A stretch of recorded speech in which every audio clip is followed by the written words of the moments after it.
ಹೌದು ಕಣೋ, ನೀನ್ ಕಾರ್ತಿಕ್ ತಾನೆ? ಅಣ್ಣ, ಮೇಘನಾಳಂತ ಸೊಸೆ ಪಡೆಯೋದಕ್ಕೆ ನಾನು ತುಂಬಾ ಅದೃಷ್ಟ ಮಾಡಿದ್ದೀನಿ. ಯುಎಸ್ಗೆ ಹೋದ್ಮೇಲೆ ಅಲ್ಲಿ ಯಾವ್ದಾದ್ರು ಬಿಳಿ ಜಿರ್ಲೆ ಸಿಕ್ತು, ಲವ್ ಆಯ್ತು ಅಂತ ಮಾತ್ರ ಹೇಳ್ಬೇಡ ಆಯ್ತಾ? ನಿನ್ನೆ ಮದ್ವೆ ಆಗೋದು, ಇದ್ರಲ್ಲಿ ನೋ ಡೌಟ್. ನೋಡೇ, ಸ್ವಂತ ಮನೆ ಇರೋರಿಗೆ ಒಂದೇ ಮನೆ, ಬಾಡಿಗೆ ಮನೆಯವ್ರಿಗೆ 100 ಮನೆ. ಈ ಯೂನಿಫಾರ್ಮು ಬರೀ ಮೈಗೆ ಹಾಕೊಳ್ಳೋ ಬಟ್ಟೆ ಅಲ್ಲ ಕಣಮ್ಮ. ಆ ಜೈ ಭಾರತಿಗೆ ಸರಿಯಾದ ರೀತಿ ವಿಶ್ ಮಾಡ್ತೀನಿ. ನಿಮಗೆ ಜಜ್ಬಿ ಬೊಕ್ಕೆ ಗಿಕ್ಕೆ ಎಲ್ಲ ತಗೊಂಡ ಕೊಡಲ್ಲ, ಜೀವನ ಪೂರ್ತಿ ನೆನ್ಪಿಟ್ಕೋಬೇಕು ಅಂತ ಸ್ಪೆಷಲ್ ಗಿಫ್ಟ್ ಕೊಡ್ತೀನಿ. ಈ ಮುರಳೀಧರ್ ಅವರು ನಿಮ್ಮ ಮೇಲೆ ಕಂಪ್ಲೇಂಟ್ ಮಾಡಿದ್ದಾರೆ, ರಿಸೈನ್ ಮಾಡಿಬಿಡಿ.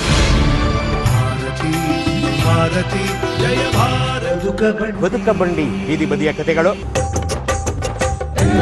ಗೂಗಲ್ಗೆ ಹೋಗಿ ಮದ್ದೂರ್ ವಡೆ ಮನೆ ಅಂತ ಹಾಕಿದ್ರೆ ಇವಾಗ ನಾನು ನಿಂತಿರೋ ಜಾಗಕ್ಕೆ ಸರಿಯಾಗಿ ನಿಮ್ಮನ್ನು ಕರ್ಕೊಂಡ್ಬಂದ್ಬಿಡುತ್ತೆ. ಸರ್, ನಮ್ಮ ತಾತನ ಕಾಲದಿಂದ ಶುರು ಮಾಡಿದ್ದು. ನಿಮ್ ತಾತ ಅಂದ್ರೆ ತಂದೆ ಮಾದೇವಪ್ಪ ಅಂದ್ಬಿಟ್ಟು, ಹೆಸರೇ ಸಿನಿಮಾ ಹೋಟ್ಲು ಮಾದೇವಪ್ಪ ಅಂತ. ಯಾಕಷ್ಟು ಫೇಮಸ್? ಒಂದ್ ಅದ ಸರ್, ನೀಟಾಗಿ ಒಳ್ಳೆ ಕಾವಲ್ ಬೀಸ್ಬೇಕು, ಒಳ್ಳೆ ನೀಟಾಗಿ ಉಂಡೆ ಕಟ್ಟಬೇಕು. ಡಾಕ್ಟರ್ ರಾಜ್ಕುಮಾರ್ ಫ್ಯಾಮಿಲಿಯವ್ರಿಗಂತೂ ಎಲ್ಲಾರು ಅಷ್ಟೇ ಸರ್, ಪ್ರತಿಯೊಬ್ರು ನಮ್ಮ ಅಂಗಡಿಲಿ ಬಂದು. ಆಮೇಲೆ ಅಂಬರೀಶ್ ಸರ್ ಅಂತೂ ಅಚ್ಚುಮೆಚ್ಚು.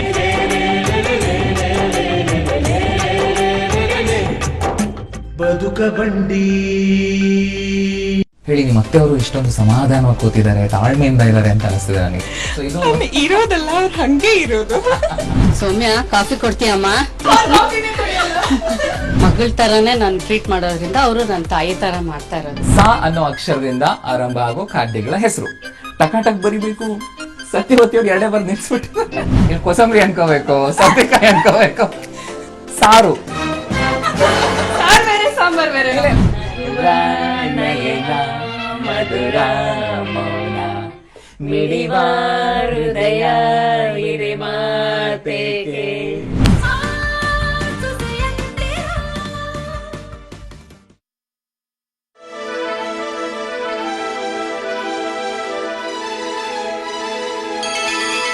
ಬಾರಿಸು ಕನ್ನಡ ಡಿಂಡಿಮವ, ದೂರದರ್ಶನ ಚಂದನ. ಇದು ಕನ್ನಡ ವಾಹಿನಿ.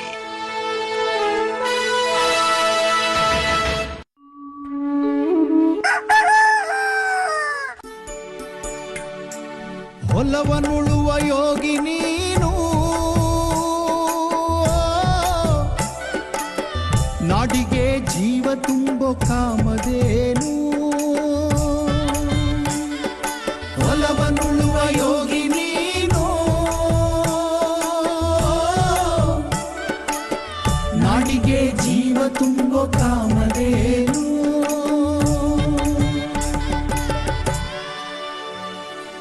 ನೆಲದ ನೋವಾಗಿ ಕಾಲದ ಹೂವಾಗಿ ಹರಡುವವರು ನೀವಣ್ಣ, ಮಳೆಯಾಗಿ ಬೆಳೆಯಾಗಿ ಲೋಕಕ್ಕೆ ಬರುವಾಗಿ ಅನ್ನದ ಹಾಡಿನ ನಾಡ ಜೀವಗಳು ನೀವಣ್ಣ.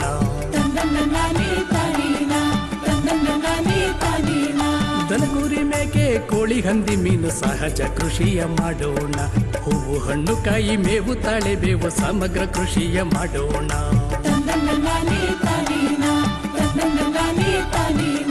ಟ್ರ್ಯಾಕ್ಟರ್ ಟಿಲ್ಲರ್ ಕುಯ್ಲಿನ ಯಂತ್ರ ಸುಧಾರಿತ ಕೃಷಿ ಮಾಡೋಣ, ಕೃಷಿಯಲ್ಲಿ ಒಕ್ಕಣೆ ವಿಂಗಡಣೆ ಮಾಡಿ ಅಧಿಕ ಲಾಭವ ಗಳಿಸೋಣ, ಸ್ವಾವಲಂಬಿಗಳಾಗೋಣ.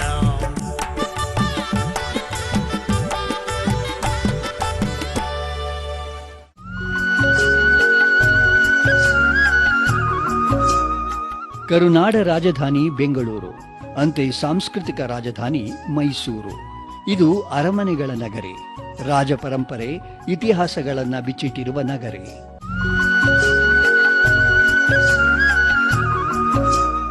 ಮೈಸೂರು ತನ್ನ ಇಕ್ಕೆಲಗಳಲ್ಲಿ ಐತಿಹಾಸಿಕ ಹಾಗೂ ಧಾರ್ಮಿಕ ಕ್ಷೇತ್ರಗಳನ್ನು ಪಡೆದು ನಿಂತಿರುವ ಸುಂದರ ನಗರ.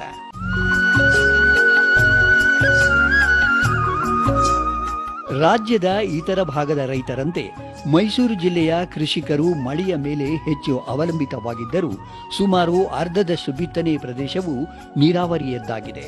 ಕಾವೇರಿ ಮತ್ತು ಕಬಿನಿ ನದಿಗಳಿಂದ ಬರುವ ಕಾಲುವೆಗಳು ಮತ್ತು ಕೊಳವೆ ಬಾವಿಗಳು ನೀರಾವರಿಯ ಪ್ರಮುಖ ಸಾಧನಗಳು.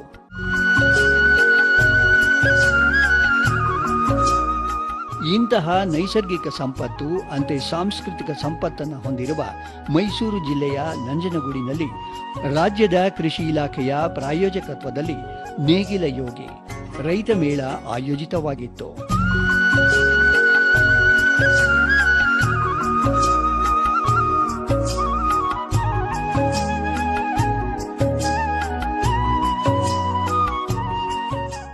ಸಮಸ್ತ ರೈತ ಬಾಂಧವರೇ ಹಾಗೂ ನೆಲ್ಮೆಯ ಚಂದನ ವಾಹಿನಿಯ ವೀಕ್ಷಕರೇ, ತಮಗೆಲ್ಲರಿಗೂ ಕೃಷಿ ಇಲಾಖೆಯ ಪ್ರಾಯೋಜಿತ ನೇಗಿಲ ಯೋಗಿ ಸರಣಿ ಕಾರ್ಯಕ್ರಮ ಅಂದರೆ ಇದು ನೇಗಿಲ ಯೋಗಿಯ 9ನೇ ಒಂದು ಸರಣಿ ಕಾರ್ಯಕ್ರಮಕ್ಕೆ ತಮಗೆಲ್ಲರಿಗೂ ಪ್ರೀತಿಯ ಸ್ವಾಗತ.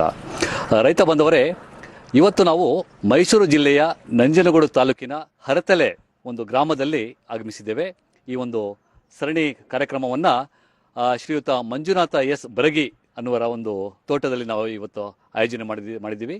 ರೈತ ಬಾಂಧವರೇ, ಇವತ್ತಿನ ವಿಷಯ ಸಹಜ ಕೃಷಿ ಅಥವಾ ನೈಸರ್ಗಿಕ ಕೃಷಿ ಅನ್ನುವ ಒಂದು ವಿಷಯನ ಕುರಿತು ನಾವು ಇಲ್ಲಿ ಈ ಒಂದು ಸರಣಿ ಕಾರ್ಯಕ್ರಮದಲ್ಲಿ ಸಂವಾದದ ಮೂಲಕ ಚರ್ಚೆ ಮಾಡ್ತಾ ಇದ್ದೇವೆ. ರೈತ ಬಾಂಧವರೇ, ಈ ಒಂದು ನೈಸರ್ಗಿಕ ಕೃಷಿ ಅಥವಾ ಸಹಜ ಕೃಷಿಯ ಒಬ್ಬ ಸಂಪನ್ಮೂಲ ವ್ಯಕ್ತಿಯಾಗಿ ನಮಗೆ ಇವತ್ತು ಶ್ರೀಯುತ ಸಿದ್ದಪ್ಪನವರು ಹೊಸಕೋಟೆಯಿಂದ ಆಗಮಿಸಿದ್ದಾರೆ. ಅವರಿಗೆ ನಿಮ್ಮೆಲ್ಲರ ಪರವಾಗಿ ಸ್ವಾಗತ ಕೋರೋಣ. ಹಾಗೆಯೇ ಈ ಒಂದು ಕಾರ್ಯಕ್ರಮಕ್ಕೆ ಶ್ರೀಯುತ ಮಂಜುನಾಥ್ ಎಸ್ ಬರಗಿ ಹರತಲೆಯವರು, ಅವರದೇ ಒಂದು ತೋಟದಲ್ಲಿ ಈ ಒಂದು ನಾವು ನೇಗಿಲ ಯೋಗಿ ಸರಣಿ ಕಾರ್ಯಕ್ರಮನ ಇವತ್ತು ಆಯೋಜಿಸಿದ್ದೀವಿ. ಅವರಿಗೂ ಸಹ ನಿಮ್ಮೆಲ್ಲರ ಪರವಾಗಿ ಸ್ವಾಗತ ಕೋರೋಣ. ಹಾಗೆ ಈ ಒಂದು ಕಾರ್ಯಕ್ರಮಕ್ಕೆ ಶ್ರೀಯುತ ಚಿಕ್ಕಸ್ವಾಮಿಯವರು ಪ್ರಗತಿಪರ ರೈತರು ಮುದ್ದಹಳ್ಳಿಯಿಂದ ಆಗಮಿಸಿದ್ದಾರೆ. ಅವರಿಗೂ ಸ್ವಾಗತ ಕೋರೋಣ. ಮತ್ತು ಒಬ್ಬ ವಿಶೇಷ ವ್ಯಕ್ತಿತ್ವವುಳ್ಳ ಒಬ್ಬ ನಿವೃತ್ತ ಅಧಿಕಾರಿ ಸಹ ಇಲ್ಲಿ ಆಗಮಿಸಿದ್ದಾರೆ. ಶ್ರೀಯುತ ಮೋಹನ್ ಕಾರ್ನಾಟ್ ಅವರು ನಿವೃತ್ತ ಮುಖ್ಯ ಪ್ರಧಾನ ಅರಣ್ಯ ಸಂರಕ್ಷಣಾಧಿಕಾರಿಗಳು, ಅವರು ಸಹ ಆಗಮಿಸಿದ್ದಾರೆ. ಅವರಿಗೆ ನಿಮ್ಮೆಲ್ಲರ ಪರವಾಗಿ ಸ್ವಾಗತ ಕೋರೋಣ. ಹಾಗೆ ಈ ಒಂದು ಕಾರ್ಯಕ್ರಮ ಆಯೋಜನೆಗೆ ಸಹಕರಿಸಿರುವಂತಹ ನಂಜನಗೂಡು ತಾಲೂಕಿನ ಸಹಾಯಕ ಕೃಷಿ ನಿರ್ದೇಶಕರಾದಂತಹ ಶ್ರೀಯುತ ರವಿಯವರು ಆಗಮಿಸಿದ್ದಾರೆ. ಅವರಿಗೂ ಸಹ ನಿಮ್ಮೆಲ್ಲರ ಪರವಾಗಿ ಸ್ವಾಗತವನ್ನ ಕೋರುತ್ತಾ, ಹಾಗೆ ಸುತ್ತಮುತ್ತಲ ಎಲ್ಲ ಗ್ರಾಮಗಳಿಂದ ಸಾಕಷ್ಟು ಸಂಖ್ಯೆಯಲ್ಲಿ ಗ್ರಾಮಸ್ಥರು ಇಲ್ಲಿ ಆಗಮಿಸಿದ್ದೀರಾ. ತಮಗೂ ಸಹ ಕೃಷಿ ಇಲಾಖೆಯ ಪರವಾಗಿ ಹಾಗೂ ಚಂದನ ವಾಹಿನಿಯ ಪರವಾಗಿ ಪ್ರೀತಿಯ ಪೂರ್ವಕವಾದ ಸ್ವಾಗತವನ್ನ ಕೋರ್ತಾ ಇದ್ದೇನೆ. ಬನ್ನಿ ರೈತ ಬಂದವರೇ, ಈಗ ಶ್ರೀಯುತ ಮಂಜುನಾಥ್ ಎಸ್ ಬರಗಿ ಅವರು ಈ ಒಂದು ತೋಟವನ್ನು ನಮಗೆ ನೀಡಿದ್ದಾರೆ ಈ ಒಂದು ಕಾರ್ಯಕ್ರಮಕ್ಕೋಸ್ಕರ. ಮಂಜುನಾಥ್ ಸರ್, ತಾವು ಸಾವಯವ ಕೃಷಿ ಅಂದರೆ ಈಗ ಅಧಿಕಾರಿ ನಿವೃತ್ತರಾಗಿ ಈ ಒಂದು ಸಾವಯವ ಕೃಷಿಗೆ ಹೇಗೆ ಬಂದ್ರಿ? ತಾವೇ ಏನೆಲ್ಲ ಒಂದು ಕೃಷಿ ಪದ್ಧತಿಗಳನ್ನು ಅಳವಡಿಸ್ಕೊಂಡಿದ್ದೀರಾ? ನಮ್ಮ ರೈತರಿಗೆ ಸ್ವಲ್ಪ ಮಾಹಿತಿ ಕೊಡಬೇಕು ಅಂತ ಹೇಳಿ ವಿನಂತಿ ಮಾಡ್ಕೊಳ್ತೇನೆ ಸರ್. ನಾನು ಸಾವಯವ ಕೃಷಿ ಈ ಹಂತಕ್ಕೆ ತಲುಪಬೇಕಾದ್ರೆ ಹಳೆ ನೆನಪುಗಳನ್ನು ಸ್ವಲ್ಪ ನಿಮ್ಮ ಮುಂದೆ ಹೇಳಬೇಕು ಅಂತ ಅನ್ನಿಸ್ತಾ ಇದೆ. ಈ ಜಮೀನನ್ನು ನಾನು 2004ರಲ್ಲಿ ಕೊಂಡ್ಕೊಂಡೆ. ಇದನ್ನು ತಾಳೆಕಟ್ಟೆ ಅಂತ ಹೇಳ್ತಾ ಇದ್ರು. ತಾಳೆ ಬೆಳೆಯನ್ನು ಇಲ್ಲಿ ಬೆಳೀತಾ ಇದ್ರು, ಮತ್ತು ಗದ್ದೆ ಮಾಡ್ತಾಯಿದ್ರು, ಹಲವಾರು ತೆಂಗು ಇತ್ತು. ಆ ಸಂದರ್ಭದಲ್ಲಿ ನಾನು ಇದನ್ನು ಖರೀದಿ ಮಾಡಿದೆ. ಅದಾದ ನಂತರ 2013ರವರೆಗೂ ರಾಸಾಯನಿಕ ಗೊಬ್ಬರಗಳನ್ನ ಬೆಳೆಸಿ ಎಲ್ಲ ಥರ ಬೆಳೆ ಬೆಳೀತಾ ಇದ್ದೆ. ಕಬ್ಬು, ಭತ್ತ, ಈ ಥರದ್ದೆಲ್ಲ ಬೆಳೆ ಬೆಳೀತಾ ಇದ್ದೆ. ಅದರಲ್ಲಿ ನಾನು ಅಷ್ಟರಲ್ಲಿ ಸುಸ್ತಾಗಿದ್ದೆ. ಏಕೆಂದರೆ ಇಲ್ಲಿ ರಾಸಾಯನಿಕ ಗೊಬ್ಬರಕ್ಕೆ ನಾವು ಮಾಡ್ತಿದ್ದಂಥ ವೆಚ್ಚಗಳು, ಆಳು ಕಾಳು ಕೊಡ್ತಿದ್ದಂಥ ಸಂಬಳ, ಇದರಿಂದ ಬರ್ತಾ ಇದ್ದಂಥ ರಿಟರ್ನ್ಸನ್ನು ನೋಡಿದಾಗ ನಮಗೆ ಲಾಭದಾಯಕ ಅಂತ ಅನ್ನಿಸ್ಲಿಲ್ಲ. ಆಗ ನಮ್ಮ ಒಬ್ಬರು ಸ್ನೇಹಿತರು ಶಿವನಹಳ್ಳಿ ರಮೇಶ್ ಅಂತ ಹೇಳಿ ದೇವನಹಳ್ಳಿನಲ್ಲಿ ತೇಜ ನರ್ಸರಿ ಅಂತ ಇಟ್ಕೊಂಡಿದ್ದಾರೆ. ಆವಾಗ ಅವರ ಒಂದು ಮಾರ್ಗದರ್ಶನದಲ್ಲಿ ಈ ನೈಸರ್ಗಿಕ ಕೃಷಿಯನ್ನು ಮಾಡೋದಕ್ಕೆ ನಾನು ಪ್ರಾರಂಭ ಮಾಡಿದೆ. ಅದನ್ನು ಮುಂದುವರ್ಸ್ಕೊಂಡು ಬಂದು ಈ ಕೃಷಿಯನ್ನು ಯಾವ್ಯಾವ ಥರ ಅಳವಡಿಸ್ಕೊಂಡಿದ್ದೀವಿ ಅಂತಂದರೆ, ಮಲ್ನಾಡ್ ಗಿಡ್ಡ ಹಸುಗಳಿದ್ದಾವೆ, ಅದು ಸಗಣಿ ಗಂಜಲವನ್ನು ಜೀವಾಮೃತ, ಬೀಜಾಮೃತ ಎಲ್ಲ ಮಾಡೋದಕ್ಕೆ ಸಗಣಿ ಗಂಜಲವನ್ನು ಉಪಯೋಗಿಸ್ಕೊಂಡು ಜೀವಾಮೃತವನ್ನು ಮಾಡ್ತೀವಿ. ಮತ್ತು ಆಳುಗಳ ತೊಂದರೆ ಇರೋದ್ರಿಂದ ನಾವೆಲ್ಲನೂ ಸಿಸ್ಟಮ್ಮು ಸ್ಪ್ರಿಂಕ್ಲರಲ್ಲಿ ಜೀವಾಮೃತವನ್ನು ಫಿಲ್ಟರ್ ಮಾಡಿ ಸ್ಪ್ರಿಂಕ್ಲರಲ್ಲಿ ಕೊಡುವಂಥ ಒಂದು ವ್ಯವಸ್ಥೆಯನ್ನು ಮಾಡ್ಕೊಂಡಿದ್ದೀನಿ. ಇದಲ್ಲದೆ ನಾವು ಬಯೋಡೈಜೆಸ್ಟರ್ ಅಂತ ಮಾಡ್ಕೊಂಡಿದ್ದೀವಿ. ಆ ಬಯೋಡೈಜೆಸ್ಟ್ರಿಗೆ ಬೇವಿನ ಹಿಂಡಿ, ಹೊಂಗೆ ಹಿಂಡಿ ಮತ್ತು ಈ ಥರದ ಎಡಿಬಲ್ ಆ್ಯಂಡ್ ನಾನ್ ಎಡಿಬಲ್ ಹಿಂಡಿಗಳು ಏನು ಬರುತ್ತೆ ಆ ಹಿಂಡಿಗಳನ್ನು ಹಾಕ್ಕೊಂಡು ಆ ದ್ರಾವಣವನ್ನು ಪ್ರತಿ ಗಿಡಗಳಿಗೆ ತಿಂಗಳಿಗೊಂದು ಸಲ ಅಥವಾ 2 ತಿಂಗಳಿಗೊಂದು ಸಲ ಒಂದು 5-5 ಲೀಟ್ರ್ ನೀರನ್ನು ರೆಗ್ಯುಲರಾಗಿ ಹಾಕೊಂಡು ಬರ್ತಾಯಿದ್ದೀವಿ. ಮತ್ತು ನಮ್ಮದು ಇನ್ನೊಂದು ಏನು ವ್ಯವಸ್ಥೆ ಮಾಡ್ಕೊಂಡಿದ್ದೀವಿ ಅಂತಂದರೆ, ಅಡಿಕೆ ಹಾಳೆ ಬೀಳುತ್ತೆ, ಅದನ್ನು ಮಾರಾಟ ಮಾಡಲ್ಲ, ಅದನ್ನು ಗೊಬ್ಬರ ಮಾಡ್ತೀವಿ. ತೆಂಗಿನ ಗರಿ ಬೀಳುತ್ತೆ, ಅದನ್ನು ಮಾರಾಟ ಮಾಡಲ್ಲ, ಅದನ್ನು ಗೊಬ್ಬರ ಮಾಡ್ತೀವಿ. ಮತ್ತು ನಾವು ಎಳ್ನೀರು ಮಾರೋದಿಲ್ಲ, ತೆಂಗಿನಕಾಯಿ ಮತ್ತು ಕೊಬ್ಬರಿ ಮಾತ್ರ ಮಾರ್ತೀವಿ. ತೆಂಗಿನಕಾಯಿ ಎಡೆದು ಮಾರುವಾಗ ಅದು ಸಿಪ್ಪೆ ಏನು ಬರುತ್ತೆ ಅದನ್ನು ಕೃಷಿ ಇಲಾಖೆಯಿಂದ ಪಲ್ವರೈಸರ್ ಮೆಷಿನ್ ತರಿಸ್ಕೊಂಡು ವರ್ಷದಲ್ಲಿ 1 ದಿವಸ ಅಥವಾ 2 ದಿವಸ ಎಲ್ಲನೂ ಚೂರು ಮಾಡಿ ಅದನ್ನು ನಾವು ಎರೆಹುಳು ಗೊಬ್ಬರವಾಗಿ ಕನ್ವರ್ಟ್ ಮಾಡಿಕೊಂಡು ಆ ಗೊಬ್ಬರವನ್ನು ಗಿಡಗಳಿಗೆ ಹಾಕ್ತೀವಿ. ಶ್ರೀಯುತ ಸಿದ್ದಪ್ಪ ಹೊಸಕೋಟೆರವರು ಸರ್ ತಾವು ಸಹಜ ಕೃಷಿ ಹೇಗೆ ನೀವು ಪ್ರೇರೇಪಿತರಾಗಿ ಯಾವ ಒಂದು ಕೃಷಿ ಪದ್ಧತಿಗಳನ್ನು ಅಳವಡಿಸ್ಕೊಂಡಿದ್ದೀರಾ ರೈತರಿಗೆ ಮನದಟ್ಟು ಮಾಡ್ಕೊಳ್ಬೇಕು ಅಂತ ಹೇಳಿ ಕೇಳ್ಕೊಳ್ತೇನೆ. ನೈಸರ್ಗಿಕ ಕೃಷಿ ಅಂದರೆ ನಮ್ಮ ತಾತ ಮುತ್ತಾತ ಕಾಲದಿಂದ ಮಾಡ್ಕೊಬತ್ತಾ ಇದ್ರು. ಅಂದರೆ ರಾಸಾಯನಿಕ ಆಗ್ತೇನೆ ದನ ಗೊಬ್ಬರ ಹೊಡ್ಕೊಂಡು ಮಾಡ್ಕೊಂಡು ಬರ್ತಾ ಇರೋದು ಅದೇ ನೈಸರ್ಗಿಕ ಕೃಷಿ. ಇದೇನು ಹೊಸ್ತೇನಲ್ಲ ಇದು. ಹಿಂದೆ ರಾಸಾಯನಿಕ ಇಲ್ಲ, ನಮ್ಮ ಬುದ್ಧಿ ಬಲ್ಲ ಮಟ್ಟಿಗೆ ರಾಸಾಯನಿಕ ಇಲ್ಲ. ನಮಗೆ ಹಿರಿಕರು ಮಸ್ತಾಗಿದ್ದಾರೆ ಇನ್ನೂ ಇಲ್ಲಿ. ಯಾರು ಗೊಬ್ಬರ ಹಾಕ್ತಾಯಿದ್ರಿ ಅವಾಗ ಇಲ್ಲ ತಾನೆ. ರಾಸಾಯನಿಕ ಬಿಟ್ಟು ಮುಕ್ತ ಮಾಡ್ಕೊಂಡು ಎಲ್ಲನೂ ಮಾಡ್ಕೊಂಡು ಬರ್ತಾ ಇದ್ದಾಗ ಮತ್ತೆ ಇವೆಲ್ಲ ರಾಸಾಯನಿಕ ಸ್ಟಾರ್ಟ್ ಆದಮೇಲೆ ಏನಾಯಿತು, ನಾವು ಭೂಮಿಗಳಿಗೆಲ್ಲ ಹಾಕಿ ಭೂಮಿನೆಲ್ಲ ಹಾಳು ಮಾಡಾಕ್ಬಿಟ್ಟು ಮನುಷ್ಯನಿಗೆ ಆರೋಗ್ಯನೂ ಕೆಟ್ಟೋಯ್ತು. ಅದರಿಂದ ನೈಸರ್ಗಿಕ ಕೃಷಿ ಅಂತಂದರೆ ಶೂನ್ಯ ಬಂಡವಾಳದಲ್ಲಿ ಮಾಡ್ತಿರ್ತಕ್ಕಂಥ ಸುಭಾಷ್ ಪಾಳ್ಯಕರ್ ಅವರ ಪದ್ಧತಿನಲ್ಲಿ ನಾನು 9 ಎಕರೆ ಜಮೀನು ಮಾಡಿದ್ದೀನಿ. ತೋಟಗಾರಿಕೆ ಬೆಳೆ 9 ಎಕರೆ ಮತ್ತು ನೀರಾವರಿಲಿ ಭತ್ತ ಬೆಳೀತಿರೋದು 1 ಎಕರೆ 10 ಕುಂಟ. ಅದರಲ್ಲಿ ನಾನು 12 ವರ್ಷದಿಂದ ನಾನು ಮಾಡ್ತಾಯಿದ್ದೀನಿ. ಈ ತ್ಯಾಜ್ಯಗಳನ್ನ ಯಾವ ರೀತಿ ನಾವು ಸಂಗ್ರಹಣೆ ಮಾಡಿ ಅದಕ್ಕೊಂಡಾಗಿ ಅದಕ್ಕೆ ಆಹಾರ ಹೆಂಗೆ ಕೊಡಬೇಕು ಅಂತಕ್ಕದ್ದನ್ನು ಫಸ್ಟು ಮಾಡಬೇಕು. ಅಂದರೆ ಪ್ರತಿಯೊಂದು ತೋಟಗಾರಿಕೆಗಳಲ್ಲಿ ಟ್ರಂಚ್ ಬೇಕು. ಮೇಯ್ನ್ ನಮ್ಗೆ ಟ್ರಂಚು ಮುಖ್ಯ. ಅದಕ್ಕೆ ಆ ಟ್ರಂಚ್ ಒಳಗಡೆ ನಾವು ಈ ತ್ಯಾಜ್ಯಗಳು ಅಂದ್ರೇನು, ಗರಿಗಳು ಮತ್ತು ನಾವು ಬಾಳೆ ಹಾಕಿರ್ಬೋದು, ಬಾಳೆ ಕೊಂಬೆಗಳು ಮತ್ತು ಯಾವುದೇ ನಮ್ಗೆ ಒಂದು ವಿಧವಾದ ಒಂದು ವಸ್ತು ಸಿಕ್ಕಿದ್ರೂ ಸುದ ತೋಟದೊಳಗೆ ಎತ್ಕೊಂಡಾಗಿ ಅಥವಾ ಹೊರಗಡೆ ಸಿಕ್ಕಿದ್ರೂ ಸುದ ಅದನ್ನು ತಂದು ಒಳಗಡೆ ಅದನ್ನು ತುಂಬ ಅಂಥದ್ದು ತ್ಯಾಜ್ಯಗಳು ಅಂತ ಹೇಳ್ತೀವಿ ಎತ್ಕೊಂಡಾಗಿ. ಆ ತ್ಯಾಜ್ಯಗಳನ್ನ ಹಾಕೊಂಡು ನಾವು ಈ ಜೀವಾಮೃತ ಅಂತಕ್ಕದ್ದನ್ನು ಬಿಟ್ಕೊಂಡು ಅಲ್ಲಿ ಬಂದಾಗ ಈ ನಮಗೆ ಅದೇ ಫಲವತ್ತಾಗಿ ಮಣ್ಣು ಬರ್ತಾ ಇರ್ತದೆ. ಜೀವಾಮೃತ ಮತ್ತು ತ್ಯಾಜ್ಯಗಳು ಮೇಯ್ನು. ತೋಟಗಾರಿಕೆ ಬೆಳೆಗಳಲ್ಲಿ ಯಾವುದೇ ಕಾರಣಕ್ಕೂ ನೀವು ಆರಂಭ ಹೊಡಿಬಾರ್ದು.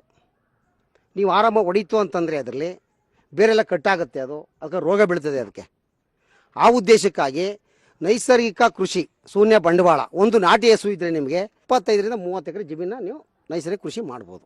ಅದು ಹೆಂಗೆ ಅಂತ ಕೇಳಿ, ಅದನ್ನು ಒಂದು ಹಸು ನಮಗೆ ಡೈಲಿ 10 kg ಸಗಣಿ 10 ಲೀಟ್ರ್ ಗಂಜಲ ಕೊಡುತ್ತೆ ಒಂದು ನಾಟಿ ಹಸು. ಅದನ್ನು ನಾವೆಲ್ಲ ಸಂಗ್ರಹಣ ಮಾಡಿ ಇಟ್ಕೋಬೇಕು. ಅದನ್ನು ಇಟ್ಕೊಂಡ್ರೆ ಅದು ಮಂತಲ್ಲಿ 1 ಎಕರೆಗೆ ಬಿಡಬೇಕಾದ್ದು ನಾವು 100 ಲೀಟ್ರ್ ನೀರಿಗೆ 10 kg ಸಗಣಿ 10 kg ಗಂಜಲ ಇದನ್ನು ಹಾಕಿ ಮಿಕ್ಸ್ ಮಾಡಿ ಎದ್ಕೊಂಡೋಗಿ ಅದನ್ನು ನೆಳ್ಳಲ್ಲಿ ಮಡಿಕೊಂಡು ದೊಣ್ಣೆ ಆಡಬೇಕು. ಅದಕ್ಕೆ 2 kg ದ್ವಿದಳ ಧಾನ್ಯದ ಹಿಟ್ಟು, ಬೆಲ್ಲನೂ ಅಷ್ಟೇ ಸಾವಯವ ಬೆಲ್ಲ, ಅದು ಕಡಿಮೆ ರೇಟಲ್ಲಿ ಸಿಗುತ್ತೆ. ಅದರಿಂದ ಶೂನ್ಯ ಬಂಡವಾಳ ಅಂತ ಹೇಳೋದು. ಅದಕ್ಕೊಂಡೋಗಿ ಒರಿಜಿನಲ್ ಹಾಕ್ಬೇಕು ಅಂತ ಏನೋದಕ್ಕೆ ರೂಲ್ಸ್ ಇಲ್ಲ. ಅದನ್ನು ನೀವು ತಗೊಂಡಲ್ಲಿ ಹಾಕೊಂಡು ಅದನ್ನು 200 ಲೀಟ್ರ್ ನೀರಿಗೆ ಹಾಕಿ ಒಂದು ಗಿಡ ಆಗ್ಬೋದು, ಅಥವಾ ಒಂದು ಮೇಲೆ ಒಂದು ಸೀಟ್ ಥರ ಹಾಕೊಂಡಿರ್ಬೋದು, ಹಾಕೊಂಡಲ್ಲಿ ಎದ್ಕೊಂಡೋಗಿ ನೀವು ದೊಣ್ಣೆ ಆಡಬೇಕು. ಅದನ್ನು ಬೆಳಗ್ಗೆ ಮಧ್ಯಾಹ್ನ ಸಾಯಂಕಾಲ ಚಪ್ಪಲ್ ಬಿಟ್ಬಿಟ್ಟು ಆಡಬೇಕು. ಅದು ಲಕ್ಷ್ಮಿ ಇದ್ದಾಗೆ ಅದು ಆಡ್ಕೊಂಡು ಅದನ್ನು ಕೊಟ್ಟಾಗಿ ನೀವು ಒಂದು 5 ದಿವಸದಿಂದ 8 ದಿವಸದ ಒಳಗಡೆ ನೀವು ಯಾವತ್ತು ಬೇಕಾದ್ರೂ ಅದನ್ನು ಸಿಂಪಡಣೆ ಮಾಡ್ಬೋದು. ಭೂಮಿಗೆ ಅದನ್ನು ಕೊಟ್ಟಾಗಿ ಮಲ್ಚಿಂಗ್ ಮಾಡ್ಬೋದು. ಅದನ್ನು ನಿಮ್ಗೆ ಇಷ್ಟ ಅದು. ಈಗ ಕೆಲವು ಡ್ರಿಪ್ ಇರುತ್ತೆ, ಡ್ರಿಪ್ಪಲ್ಲಿ ಬಿಡ್ತಾರೆ, ಕೆಲವು ಡ್ರಿಪ್ ಇರಲ್ಲ, ಅದನ್ನು ಟ್ರಂಚಿಂಗ್ ಮಾಡ್ತೀವಿ. ಅದನ್ನು ಕೆಲವು ಸ್ಪ್ರಿಂಕ್ಲರ್ ಬಿಡ್ತಾರೆ. ನಮ್ಮ ಅನುಕೂಲ ತಕ್ಕಂತ ಅಂದ್ಕೊಂಡಾಗಿ ಮಂತ್ಲಿ ಅದಕ್ಕೆ 1 ಎಕರೆಗೆ 200 ಲೀಟ್ರ್ ಕೊಂಡಾಗಿ ಜೀವಾಮೃತ ಮಾಡ್ಕೊಂಡು ಅದನ್ನು ಬಿಟ್ಕೊಂಡು ಅದಕ್ಕೊಂಡಾಗಿ ನಾವು ಟ್ರಂಚ್ ಒಳಗಡೆ ಇರೋದಕ್ಕೂ ಸುಧಾ ಅದನ್ನು ಹೆರ್ಚ್ಕೊಂಡು ಅದನ್ನು ಬಂದಾಗ ಅದು 8ರಿಂದ 10, 12 ವರ್ಷದೊಳಗೆ ಮಾತ್ರ ಅದನ್ನು ನಮ್ಮ ತೋಟಗಾರಿಕೆ ಬೆಳೆಗಳಲ್ಲಿ ನಾವು ಅದಕ್ಕೊಂಡಾಗಿ ನಾವು ಮಾಡಬೇಕಾದಂಥ ಅವಶ್ಯಕತೆ ಇರೋದು. ಸಾಯ ಗಂಟೆ ಮಾಡೋ ಅಂಥ ಅವಶ್ಯಕತೆ ಇಲ್ಲ. ಅದು ಎಷ್ಟೋ 10ರಿಂದ 12 ವರ್ಷ ತೋಟಗಾರಿಕೆ ಬೆಳೆಗಳಲ್ಲಿ ಮಾಡಿಬಿಟ್ಟು ನೀವು ಕೂತ್ಕತ್ತು ಅಂದರೆ ಲಕ್ಷ್ಮಿ ಅದಾಗೆ ಬರ್ತಾ ಇರ್ತದೆ. ಅದಕ್ಕೊಂಡಾಗಿ ಆಯಿತಾ. ಹಿಂದೆ ರಾಸಾಯನಿಕ ಹಾಕಿ ನಾವು ಎಲ್ಲ ನೊಂದು ಸಾಕಾಗಿ ನಾವು ಒಬ್ಬರಲ್ಲ, ಇಡೀ ರೈತರುಗಳೆಲ್ಲ ಅಲ್ವಾ, ಎಷ್ಟೋ ನೋಡಿದ್ದೀರಿ ಅಲ್ವಾ, ಏನು ಸಂಪಾದನೆ ಏನು ಸಿಕ್ಕಿಲ್ಲ ಅದರಲ್ಲಿ. ಈಗ ನಾವು ಶ್ರೀಯುತ ರವಿ ಅವರು ಸಹಾಯಕ ಕೃಷಿ ನಿರ್ದೇಶಕರು ನಂಜನಗೂಡು ಇವರನ್ನ ಮಾತನಾಡೋದಕ್ಕೆ ಅವಕಾಶ ಕೊಡೋಣ. ಸರ್, ತಾವು ಈ ಒಂದು ನಂಜನಗೂಡು ತಾಲೂಕು ಭಾಗದಲ್ಲಿ ಮಳೆ ಬೆಳೆ ಪರಿಸ್ಥಿತಿ ಹೇಗಿದೆ, ಮತ್ತೆ ಕೃಷಿ ಇಲಾಖೆಯಿಂದ ರೈತರಿಗೆ ಸಾವಯವ ಕೃಷಿ ಆಗಿರ್ಬೋದು ಅಥವಾ ಬೇರೆ ಸವಲತ್ತುಗಳಾಗಿರ್ಬೋದು ಯಾವ ರೀತಿ ನೀಡ್ತಾ ಇದ್ದೀರಾ? ನಮ್ಮಲ್ಲಿ ಮಳೆದಂತ ಏನು ಕೊರತೆ ಇರೋದಿಲ್ಲ.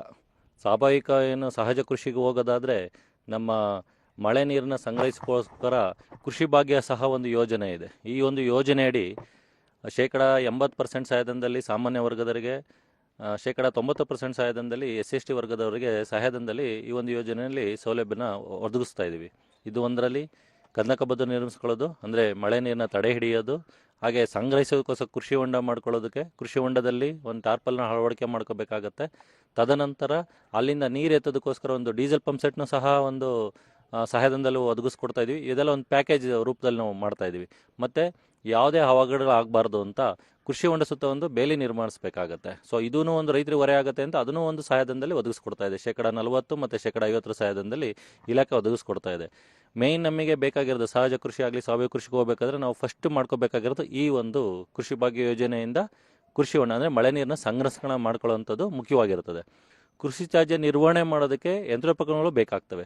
ಎಲ್ಲದನ್ನು ನಾವು ಲೇಬರ್ ಮೇಲೆ ಡಿಪೆಂಡ್ ಆದರೆ ಖರ್ಚು ಜಾಸ್ತಿ ಆಗ್ತಾ ಹೋಗುತ್ತೆ. ಸೊ ಆ ನಿಟ್ಟಿನಲ್ಲಿ ಏನು ಬೇಕಾಗಿದೆ, ತೋಟಗಾರಿಕೆ ಬೆಳೆಗೆ ಬೆಳೆದಾಗ ಏನಾದರೂ ಬೇಕನ್ನಂಗಿದ್ರೆ ಏನು ಬ್ರಷ್ ಕಟ್ರ್ ಅಂತ ಹೇಳ್ತೀವಿ ನಾವು ಅದನ್ನು. ಅಂದರೆ ಏನೇ ಕಳೆ ಬೆಳೀಲಿ ಅದು ಒಂದು ಗೊಬ್ಬರನೇ. ಸೊ ಅದನ್ನು ಕಟ್ ಮಾಡಿ ಯಾವುದೇ ರೀತಿ ಅದನ್ನು ಹೂವು ಮತ್ತು ಬೀಜ ಅಂತ ಆಗದಾಗ ಬಿಟ್ಟರಲ್ಲ ಅಂದರೆ ಅದು ಒಳ್ಳೆಯದೇ. ಅದು ಒಂದು ತ್ಯಾಜ್ಯ ವಸ್ತುವಾಗಿ ಕೃಷಿಗೆ ಪೂರಕವಾಗಿರ್ತದೆ. ಸೊ ಅದನ್ನು ಬ್ರಷ್ ಕಟ್ರ್ ಮುಖಾಂತರ ಕಟ್ ಮಾಡಿ ಬಿಟ್ಬಿಟ್ರೆ ನ್ಯಾಚುರಲ್ ಆಗಿ ಅದೇ ಕಳ್ತು ಏನು ಎರೆಹುಳುಗಳ ಸಂತತಿ ಆಗಲಿ ಸೂಕ್ಷ್ಮ ಜೀವಿಗಳಾಗಲಿ ಮಣ್ಣಲ್ಲೇ ಜಾಸ್ತಿ ಬೆಳೆಯೋದ್ರಿಂದ ಅದು ಆರೋಗ್ಯ ಸಹ, ಮಣ್ಣಿನ ಆರೋಗ್ಯ ಸಹ ಸುಧಾರಿಸ್ತದೆ. ತದನಂತರ ಏನಂದರೆ ಈಗ ತ್ಯಾಜ್ಯ ವಸ್ತುಗಳಿರ್ತದೆ, ತೆಂಗಿನ ಮರ ಗರಿ ಮಟ್ಟೆ ಇರ್ತದೆ, ಮತ್ತು ಅಡಿಕೆದು ವೇಸ್ಟ್ ಏನಾರ ಇರ್ತದೆ, ಅಥವಾ ನಿಮ್ಮ ಬೇಲಿನಲ್ಲಿ ಬೆಳೆದಿರ್ತಕ್ಕಂಥದ್ದು ಗಿಡಗಳನ್ನು ನೀವು ನೀಟ್ ಮಾಡಬೇಕಾದ್ರೆ ಅದರದ್ದು ತ್ಯಾಜ್ಯಗಳೆಲ್ಲ ಇರ್ತವೆ. ಸೊ ಇದನ್ನು ಕಟ್ ಮಾಡಬೇಕಂದ್ರೆ ಕೋಕೋನಟ್ ಫ್ರಾಂಟ್ ಚಾಪರ್ ಅಂತ ಹೇಳ್ತೀವಿ, ದೊಡ್ಡ ಮೆಷಿನ್. ಇದು ಎಲೆಕ್ಟ್ರಿಕ್ ಆಪ್ರೇಟೆಡ್ ಇರ್ತದೆ, ಟ್ರ್ಯಾಕ್ಟರ್ ಮೌಂಟ್ ಆಪ್ರೇಟೆಡ್ ಇರ್ತದೆ. ಸೊ ಇದನ್ನು ನೀವು ಬಳಸ್ಕೊಂಡು ಏನೇ ತ್ಯಾಜ್ಯಗಳನ್ನೆಲ್ಲ ತುಂಡಾಗಿ ಪುಡಿ ಮಾಡಿಕೊಂಡು ಅದನ್ನು ನೀವು ಮಲ್ಚಿಂಗ್ ಥರ, ಅಂದರೆ ಯಾವ್ದಾರು ಬಾಳೆ ಗಿಡ ಸುತ್ತನೋ ಅಥವಾ ಅಡಿಕೆ ಹಾಕಿರೋ ಅಡಿಕೆ ಸುತ್ತನೋ ಮಲ್ಚಿಂಗ್ ಮಾಡ್ಕೊಳೋದ್ರಿಂದ ಏನಾಗುತ್ತೆ, ನ್ಯಾಚುರಲ್ ಆಗಿ ಅಲ್ಲಿ ಆ ಜಾಗದಲ್ಲಿ ಏನು ಗಿಡದ ಬೇರು ಇರ್ತದಲ್ಲ ಅಥವಾ ಮರದ ಬೇರು ಅದರ ಸುತ್ತ ಸೂಕ್ಷ್ಮ ಜೀವಿಗಳ ಸಂಖ್ಯೆ ಜಾಸ್ತಿ ಆಗ್ತಾ ಹೋಗುತ್ತೆ, ಮತ್ತು ನಿಧಾನ ಕಳೀತಾ ಹೋಗ್ತಾ ಇರ್ತದೆ. ರೈತ ಬಂದವರೇ, ಈ ಒಂದು ಕಾರ್ಯಕ್ರಮದಲ್ಲಿ ಶ್ರೀಯುತ ಚಿಕ್ಕಸ್ವಾಮಿಯವರು ಮುದ್ದಹಳ್ಳಿಯಿಂದ ಆಗಮಿಸಿದ್ದಾರೆ. ಅವರು ಸಾವಯವ ಅಥವಾ ಪ್ರಗತಿಪರ ರೈತರಾಗಿದ್ದಾರೆ. ಅವರು ರೈತನ ಕುರಿತು ಒಂದೆರಡು ನಿಮಿಷಗಳ ಕಾಲ ಮಾತಾಡಬೇಕು ಅಂತ ಹೇಳಿ ವಿನಂತಿ ಮಾಡ್ಕೊಳ್ತೇನೆ. ನನಗೆ 7 ಎಕರೆ ಜಮೀನಿದೆ. ಆ 7 ಎಕರೆ ಜಮೀನಲ್ಲಿ 2 ಎಕರೆ ಸಮಗ್ರ ಕೃಷಿ ಬೇಸಾಯ ಮಾಡ್ತಾ ಇದ್ದೀನಿ. ಉಳಿಕೆ ಬೇರೆ ಫಸಲುಗಳು ಮಾಡ್ಕೊಂಡು 2 ಎಕರೆ ಸಮಗ್ರ ಕೃಷಿ ಬೇಸಾಯ ಮಾಡ್ತಾ ಇದ್ದೀನಿ. ಸಮಗ್ರ ಕೃಷಿ ಬೇಸಾಯ ಅಂದ್ರೆ ಏನು? ಸಮಗ್ರವಾಗಿ ಎಲ್ಲ ಥರದ ವ್ಯವಸ್ಥೆಗಳನ್ನು ಮಾಡ್ಕೊಂಡಾಗ ಅದು ಸಮಗ್ರ ಕೃಷಿ ಬೇಸಾಯ.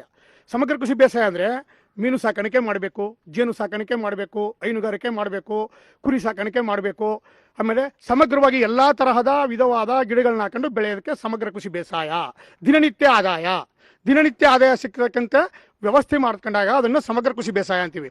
ಈಗ 1 ಎಕರೆ ಬಾಳೆ ಹಾಕಿರ್ತೀವಿ, 14 ತಿಂಗಳು, 13 ತಿಂಗಳು, 12 ತಿಂಗಳು, 9 ತಿಂಗಳು ಬೇಕು. 1 ಎಕರೆ ಕಬ್ಬು ಹಾಕಿರ್ತೀವಿ, 14 ತಿಂಗಳು ಬೇಕು. ಅದನ್ನು ಬಿಟ್ಟು ನಾವು ಅದನ್ನು ಹೊರತುಪಡಿಸಿ ಪಕ್ಕದಲ್ಲಿ ಇಟ್ಕೊಂಡು ಸಮಗ್ರವಾಗಿ ಎಲ್ಲ ಬೇಸಾಯಗಳನ್ನು ನಾವು ಮಾಡ್ಕೊಂಡಾಗ ಪ್ರತಿನಿತ್ಯ ಆದಾಯ ನಮ್ಮಲ್ಲಿ ಸಿಗುತ್ತೆ. ನಮ್ಮಲ್ಲಿ ಮೀನು ಸಾಕಾಣಿಕೆ ಮಾಡಿದ್ದೀವಿ, ಅದೇ ಇವರು ಕೃಷಿ ಇಲಾಖೆಯಿಂದ ನಾವು ಒಂದು ಕೃಷಿ ಹೊಂಡಗೆ ಸಬ್ಸಿಡಿ ತಗೊಂಡು ಒಂದು ಕೃಷಿ ಹೊಂಡ ಮಾಡಿ ಅದರಲ್ಲಿ ಮೀನು ಬಿಟ್ಟಿದ್ದೀನಿ. ಮೀನು 8 ರಿಂದ 9 ತಿಂಗಳಿಗೆ ನನಗೆ 20 ರಿಂದ 25 ಸಾವಿರ ರೂಪಾಯಿ ಸಂಪಾದನೆ ಆಯ್ತಾ ಇದೆ. ಕಾಟ್ಲ ಮೀನು ಬಿಟ್ಟಿದ್ದೀನಿ, ಆಲ್ರೆಡಿ ಈಗ ಮೀನಿದೆ. ನಾನು 3 ವರ್ಷದಿಂದ ಮೀನು ಮಾರಾಟ ಮಾಡ್ತಾ ಇದ್ದೀನಿ. ಮತ್ತು ತೋಟಗಾರಿಕೆ ಇಲಾಖೆಯಿಂದ ನಾನು ಜೇನುಪೆಟ್ಟಿಗೆ 1150 ರೂಪಾಯಿ ನಾವು ಕೊಟ್ಟರೆ ಅವರು ಒಂದು ಜೇನು ಬಾಕ್ಸನ್ನು ನಮಗೆ ಕೊಡ್ತಾರೆ. ನಾವು 5 ಬಾಕ್ಸ್ ತಗೊಂಡ್ರೆ ನಮಗೆ ಅಲ್ಲಿ ಸರ್ಕಾರದಿಂದ 4000 ರೂಪಾಯಿ ಸಬ್ಸಿಡಿ ಕೊಟ್ಟು ಅವ್ರು ನಮಗೆ ತಗೊಬಂದು ನಮ್ಗೆ 1150 ರೂಪಾಯಿಗೆ ನಮ್ಗೆ ಒಂದು ಜೇನು ಬಾಕ್ಸ್ ಇಡ್ತಾರೆ. ನಾವು 2 ತಿಂಗಳಿಗೆ 2 ರಿಂದ 3 ತಿಂಗಳಿಗೆ 1.5 ಲೀಟ್ರ್ ತುಪ್ಪನ ನಾವು ಒಂದು ಬಾಕ್ಸಲ್ಲಿ ತೆಗಿಬೋದು.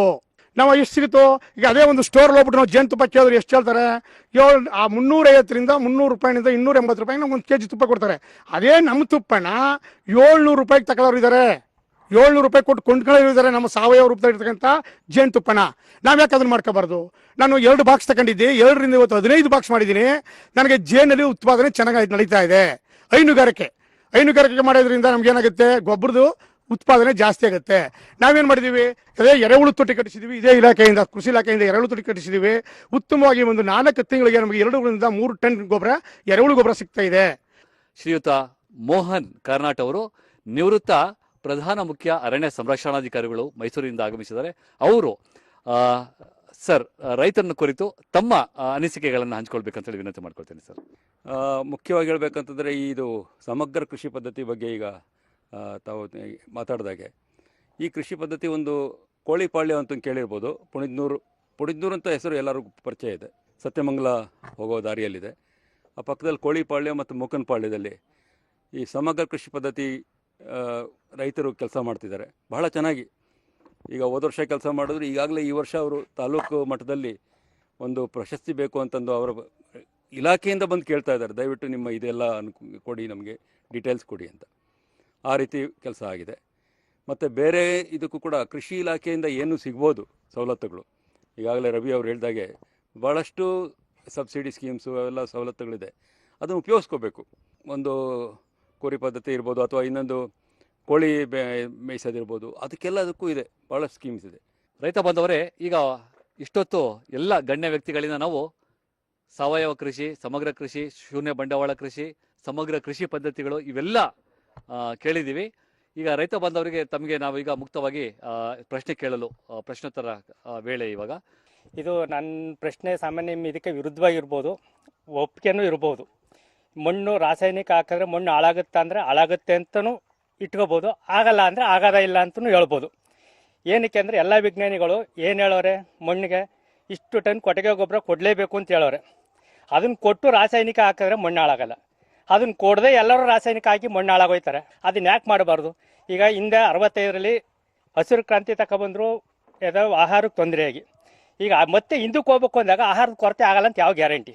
ಏನು ಒಂದು ರಾಸಾಯನಿಕ ಪದ್ಧತಿ ಅಂತ ಬಂತು ಆ ಟೈಮ್ನಲ್ಲಿ ನಮ್ಮಲ್ಲಿ ಕೃಷಿಯಿಂದ ಏನು ಜನಸಂಖ್ಯೆನೂ ಒಂದೇ ಸತಿ ಜಾಸ್ತಿ ಆದ ಕಾರಣ ದೇಶ ಸ್ವಾವಲಂಬಿ ಆಗಬೇಕು ಅನ್ನೋ ಒಂದು ನಿಟ್ಟಿನಲ್ಲಿ ಹಸಿರು ಕ್ರಾಂತಿನಲ್ಲಿ ಹೈಬ್ರಿಡ್ ಅಂತ ಏನು ಹೇಳಿದ್ವು ನಾವು, ಆ ಹೈಬ್ರಿಡ್ ಪೂರಕವಾಗಿರ್ತಕ್ಕಂಥದ್ದಕ್ಕೆ ರಾಸಾಯನಿಕ ಬಳಕೆ ಮಾಡಿ ಅಂತ ಹೇಳಿದ್ದು.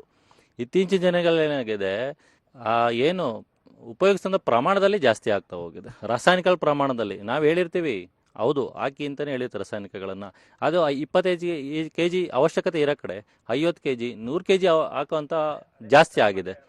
ಅದು ತಪ್ಪಾಗ್ತಾ ಇದೆ. ಒಂದು ನಾನು ಆಗಲೇ ಹೇಳಿದೆ ಮೊದಲೇ, ನಿಮ್ಮಲ್ಲಿ ಇರ್ತಕ್ಕಂಥದ್ದು 2 ಎಕರೆ 1 ಎಕರೆನಲ್ಲಿ ಅರ್ಧ ಅಂಶ ಅಥವಾ 25 ಭಾಗ ಮಾತ್ರ ನೈಸರ್ಗಿಕ ಫಸ್ಟ್ ಹೋಗಿ ಅಂತಾನೆ ನಾನು ಮೊದಲೇ ಹೇಳಿದೆ. ಯೂನಿವರ್ಸಿಟಿನಲ್ಲೂ ಇದನ್ನು ರಿಸರ್ಚ್ ಥರನೂ ಮಾಡಿದ್ದಾರೆ. ಸಾವಯವದಲ್ಲಿ ನೀವು ಹೋದರೆ ಈಗೇನು ರಾಸಾಯನಿಕಗಳಾಗಿ ಬೆಳೆಸ್ತಿದ್ದೀರಾ 5 ರಿಂದ 8 ವರ್ಷದಲ್ಲಿ ಅದೇ ಇಳುವರಿ ಪಡಿಬೋದು. 2013ರಿಂದ ಸಾವಯವ ಕೃಷಿ ಮಾಡ್ತಾ ಇದ್ದೀನಿ. 7 ವರ್ಷದಿಂದ ನಂಜನಗೂಡು ರಸಬಾಳೆ ಇದೆ, ತೆಗ್ದಿಲ್ಲ. ಮಂಜುನಾಥ್ ಸರ್ ಕಂದು ಕೇಳಿದ್ರು, ಕಿಳಿಸಿಟ್ಟೆ, ಅವ್ರು ಬರಲಿಲ್ಲ. ಅದೇ ಕಂದನ್ನು ಬೇರೆ ಕಡೆ ಹಾಕ್ಸಿದ್ದೀನಿ. ಬಟ್ ಏನು ಅಂದರೆ ಆರ್ಗ್ಯಾನಿಕ್ ಮಾಡಿದ್ರೆ ಪ್ರತ್ಯೇಕವಾದ ಮಾರುಕಟ್ಟೆ ಇಲ್ಲ, ದೊಡ್ಡ ಸಮಸ್ಯೆ ಆಗಿರೋದು ಅದೇ. ಈಗ ನಾವು ಇನ್ನೊಬ್ಬರ ಇದಕ್ಕೋಸ್ಕರವಾದ ಬೆಳಿಬಾರ್ದು, ಫಸ್ಟು ನಮ್ಮ ಆರೋಗ್ಯಕ್ಕೋಗಿ ಬೆಳಿಬೇಕು. ಅದಕ್ಕೆ ಹೇಳ್ತಾ ಇರೋದು ಇವರು 10 ಎಕರೆ ಇದ್ದರೆ 1 ಎಕರೆ ಮಾಡಿ, ಕೇಳಿ 10 ಎಕರೆ ಇದ್ದರೆ 1 ಎಕರೆ ಮಾಡಿ ಅಂತ. ನಾವು ಸ್ಟಾರ್ಟಿಂಗಲ್ಲಿ ಒಂದು 10 ಕುಂಟನ 20 ಕುಂಟನ 1 ಎಕರೆ ಮಾಡ್ಕೊಂಡು ಹೋದಾಗ ನಮ್ಮಿಂದ ಅದಾದಾಗ ಮತ್ತೆ ನಮ್ಗದ ಬೇರೆಯವ್ರು ತಗೊಳ್ಳೋ ಅಂಥ ಜನ ಇದ್ದಾರೆ. ಒಟ್ಟಲ್ಲಿ ನಾವು ಸರ್ಕಾರ ನಂಬ್ಕೊಂಡು ಹೋಗ್ಬಾರ್ದು. ಈಗ ನಾವು ಸರ್ಕಾರ ನಂಬ್ಕೊಂಡು ಹೋಗ್ಬಾರ್ದು. ಈಗ ಹಿಂದೆ ಸರ್ಕಾರದವರು ರಾಸಾಯನಿಕ ಹಾಕಿ ಇಷ್ಟೇ ಎಕರೆಗೆ ಇಷ್ಟೇ ಮೂಟ ಅಂತ ಹೇಳ್ತಾ ಇರಲ್ಲ ಸರ್. ಪ್ರತಿಯೊಂದಕ್ಕೂ ಬಂದು ಇಷ್ಟೇ ಮೂಟ ಹಾಕ್ಬೇಕು, ಇಷ್ಟೇ ಹಾಕ್ಬೇಕು, ಇದನ್ನೇ ಹಾಕಿ ಅಂತ ಹೇಳ್ತಾಯಿದ್ರು. ಇವಾಗ ಏನು ಬೈದಾರೆ ಈಗ ಅವರು? ಈಗ ರಾಸಾಯನಿಕ ಮುಕ್ತ ಮಾಡಿ ಕಡಿಮೆ ಮಾಡಿ ನೀವು ನೈಸರ್ಗಿಕ ಕೃಷಿಗೆ ಬನ್ನಿ, ಭೂಮಿ ಉಳಿಸ್ಕೊಳ್ಳಿ, ಆರೋಗ್ಯ ಕಾಪಾಡ್ಕೊಳ್ಳಿ ಅಂತ ಬಂದಿದ್ದಾರೆ. ಈಗ ಇದಕ್ಕೆ ಪೂರಕವಾಗಿ ಏನು ಹೇಳ್ಬೇಕಂದ್ರೆ, ನೀವೇ ಸಾವಯವ ರೈತರು ಅಂತ ನಾವು ಹೇಳಿದ್ರಿ, ಸುಮಾರು ಜನ ರೈತರು ಮಾಡ್ತಿದ್ದೀರಾ ಅಂತ. ನೀವೇ ಒಂದು ಒಕ್ಕೂಟ ಥರ ಮಾಡ್ಕೊಳ್ಳಿ. ನೀವು ಒಕ್ಕೂಟ ಮಾಡ್ಕೊಂಡಾಗ ನೀವೇ ಮಾರ್ಕೆಟ್ ಮಾಡ್ಬೋದು. ಆಮೇಲೆ FPO ಆ ಥರದ್ದೆಲ್ಲ ಇದೆ. ಫಾರ್ಮರ್ಸೇ ಶೇರ್ ಹೋಲ್ಡರ್ ಆಗಿಬಿಟ್ಟು ಒಂದು ಕಂಪ್ನಿ ಥರ ಮಾಡಿಕೊಂಡು ನೀವೇ ರೈತರು ಏನೇನು ಪದಾರ್ಥಗಳನ್ನು ಬೆಳೀತಾ ಇದ್ದೀರಾ ಅದನ್ನು ಮಾರುಕಟ್ಟೆ ಸೌಲಭ್ಯಕ್ಕೆ ಈಗಿನ ಇದರಲ್ಲಿ ನಿಮ್ಮದೇ ಒಂದು ಸೋಷಿಯಲ್ ಮೀಡಿಯಾದಲ್ಲಿ ಸಾಕಷ್ಟು ಅವಕಾಶಗಳಿದ್ದಾವೆ. ಮಾಡಿಕೊಂಡ್ರೆ ಮತ್ತು ಅಧಿಕಾರಿಗಳ ವರ್ಗದಲ್ಲೆಲ್ಲ ಮನವರಿಕೆ ಮಾಡಿಕೊಟ್ಟಾಗ ನೀವು ಓಪನ್ ಮಾರ್ಕೆಟಲ್ಲೂ ಮಾಡ್ಬೋದು. ಈಗೆಲ್ಲ ಆನ್ಲೈನ್ ಮಾರ್ಕೆಟಿಂಗ್ ಚೆನ್ನಾಗಿದೆ.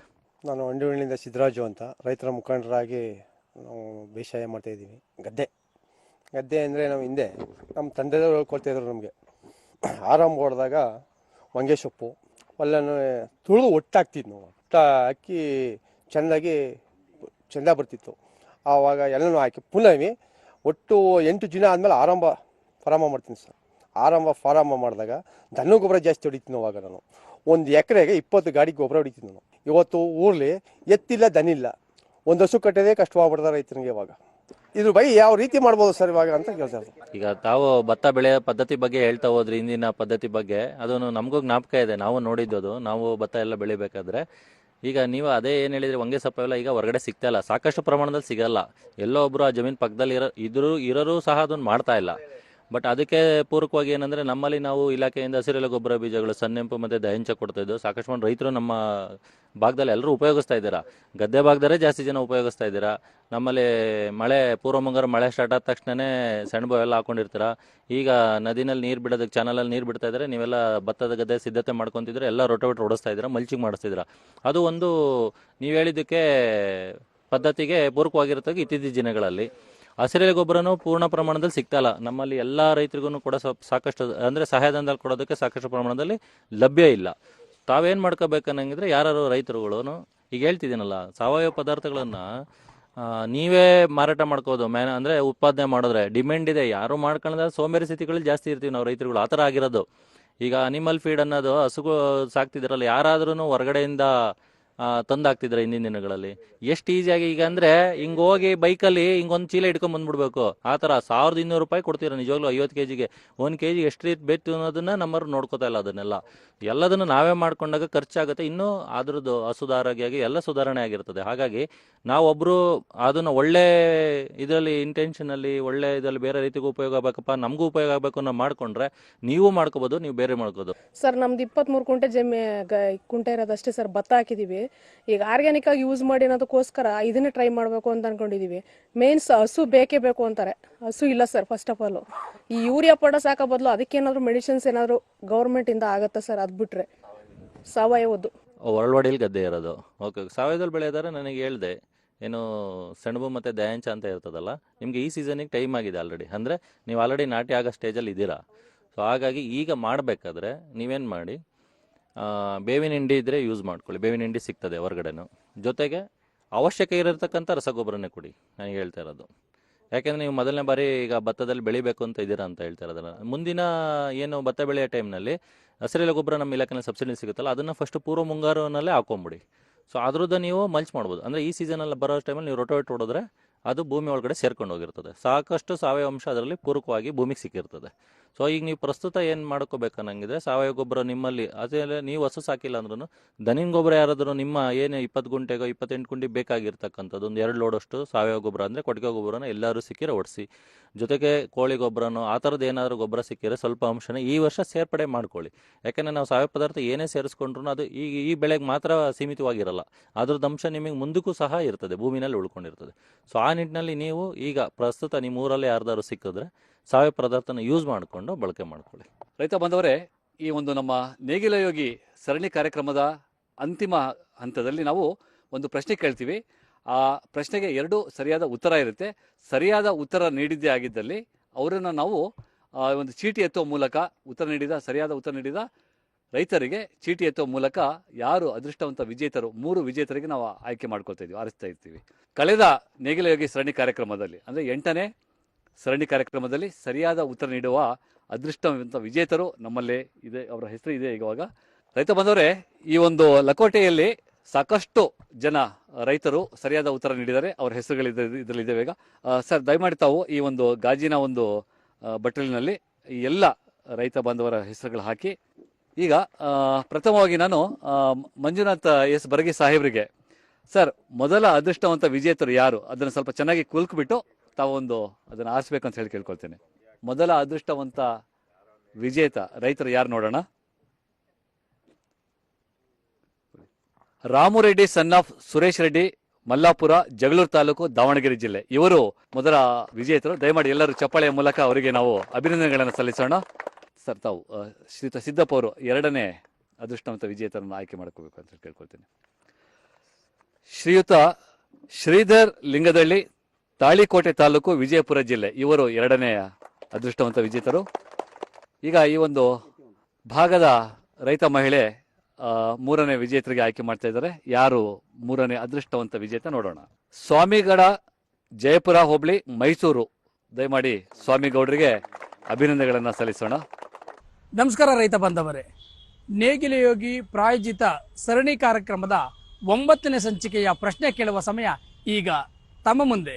ಪ್ರಶ್ನೆ: ನೈಸರ್ಗಿಕ ಕೃಷಿ ಎಂದರೇನು? ಉತ್ತರ 1 ಉಳಿಮೆ ರಹಿತ ಕೃಷಿ. ಉತ್ತರ 2 ಉಳಿಮೆ ಸಹಿತ ಕೃಷಿ. ಪ್ರಶ್ನೆ ಮತ್ತೊಮ್ಮೆ: ನೈಸರ್ಗಿಕ ಕೃಷಿ ಎಂದರೇನು? ಉತ್ತರ 1 ಉಳಿಮೆ ರಹಿತ ಕೃಷಿ. ಉತ್ತರ 2 ಉಳಿಮೆ ಸಹಿತ ಕೃಷಿ.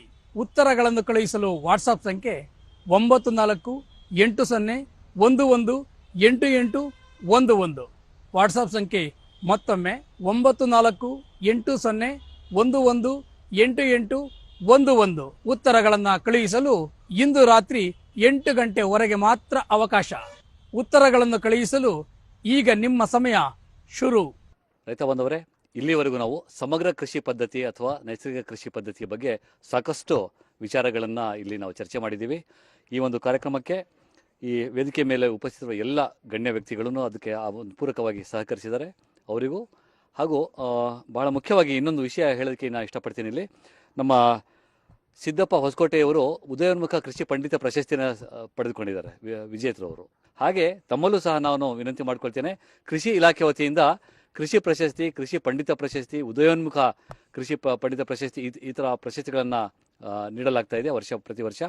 ಸೊ ಇವಾಗ ಇದೇ ತಿಂಗಳ 30ರವರೆಗೂ ನಿಮಗೆ ಅವಕಾಶ ಇದೆ ಅರ್ಜಿ ಸಲ್ಲಿಸೋದಕ್ಕೆ. ತಾವು ಆ ಒಂದು ಪ್ರಶಸ್ತಿಗೆ ಅರ್ಹರಾಗಿರ್ತೀರಾ, ಭಾಜನರಾಗ್ಬೋದು. ದಯಮಾಡಿ ಅರ್ಜಿ ಸಲ್ಲಿಸಬೇಕಂತ ಹೇಳಿ ವಿನಂತಿ ಮಾಡ್ಕೊಳ್ತಾ, ಈ ಒಂದು ಕೃಷಿ ಇಲಾಖೆಯ ಪ್ರಾಯೋಜಿತ ನೇಗಿಲ ಯೋಗಿಯ ಒಂದು 9ನೆಯ ಸರಣಿ ಕಾರ್ಯಕ್ರಮಕ್ಕೆ ತಾವೆಲ್ಲ ಹೆಚ್ಚಿನ ಸಂಖ್ಯೆಯಲ್ಲಿ ಆಗಮಿಸಿದಿರಿ. ವೇದಿಕೆಯ ಮೇಲೆ ಉಪಸ್ಥಿತಿರುವ ಎಲ್ಲ ಗಣ್ಯ ವ್ಯಕ್ತಿಗಳಿಗೂ ಹಾಗೂ ಈ ಒಂದು ಸುತ್ತಮುತ್ತಲ ಗ್ರಾಮಸ್ಥರು ಈ ಒಂದು ಕಾರ್ಯಕ್ರಮಕ್ಕೆ ಆಗಮಿಸಿ ಯಶಸ್ವಿಗೊಳಿಸಿದ್ದಾರೆ. ತಮಗೆಲ್ಲರಿಗೂ ಕೃಷಿ ಇಲಾಖೆಯ ಪರವಾಗಿ ಮತ್ತು ಚಂದ್ರವಾಹಿನಿಯ ಪರವಾಗಿ ಧನ್ಯವಾದಗಳನ್ನು ಸಲ್ಲಿಸ್ತೇನೆ. ನಮಸ್ಕಾರ. ನೇಗಿಲ ಯೋಗಿ ರೈತರೊಂದಿಗೆ ಸಂವಾದದ ಸರಣಿ ಕಾರ್ಯಕ್ರಮ. ಸ್ನೇಹಿತರೆ, ಕಾರ್ಯಕ್ರಮ ವೀಕ್ಷಿಸಿ, ಕೇಳುವ ಪ್ರಶ್ನೆಗಳಿಗೆ ಉತ್ತರಿಸಿ, ಬಹುಮಾನ ಗೆಲ್ಲಿ. ಪ್ರತಿ ತಿಂಗಳ 2 ಹಾಗೂ 4ನೇ ಶುಕ್ರವಾರ ನಾವು ನಿಮ್ಮೊಂದಿಗೆ ನೇಗಿಲ ಯೋಗಿಯೊಡನೆ. ಪ್ರಾಯೋಜಕರು ರಾಜ್ಯ ಕೃಷಿ ಇಲಾಖೆ.